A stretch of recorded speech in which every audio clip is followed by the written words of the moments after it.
السلام عليكم ورحمة الله وبركاته. ازيكم عاملين ايه؟ جاية اكلمكم النهاردة عن ابليكيشن جديد اسمه نمرو. قبل ما نبدأ نتكلم عن الابليكيشن عايزاكم تعملوا لي لايك وشير وتفعلوا الجرس عشان يوصل لكم كل جديد.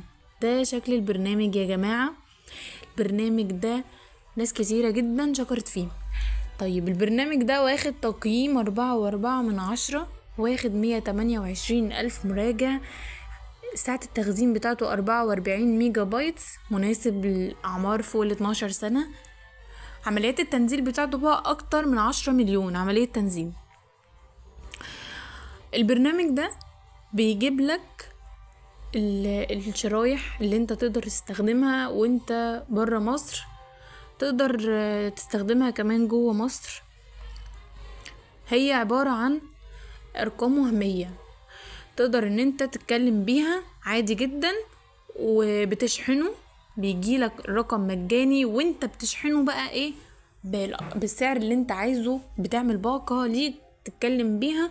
ناس كتيرة مننا بتبقى عايزة تسافر برا، وطبعا بتبقى في مشكلة في ان انت تشتري خط بصمة ومش عارف ايه، وانت عندك سفرية مثلا يومين 3 وهترجع ومحتاج ان انت تتكلم بخط في الدولة اللي انت عاوز تروح. ده بيسهل عليك، بيجيب لك خطوط، بيجيب لك ارقام وهمية تقدر ان انت تستخدمها. بيقول لك كمان ان انت لو دعيت اصحابك ان هم يحملوا البرنامج ده بيكسبك فلوس. ممكن عادي، في ابليكيشنات كثيرة بتعمل كده. باقات النت بتاعته بيكون الاتصال بتاعها فوري.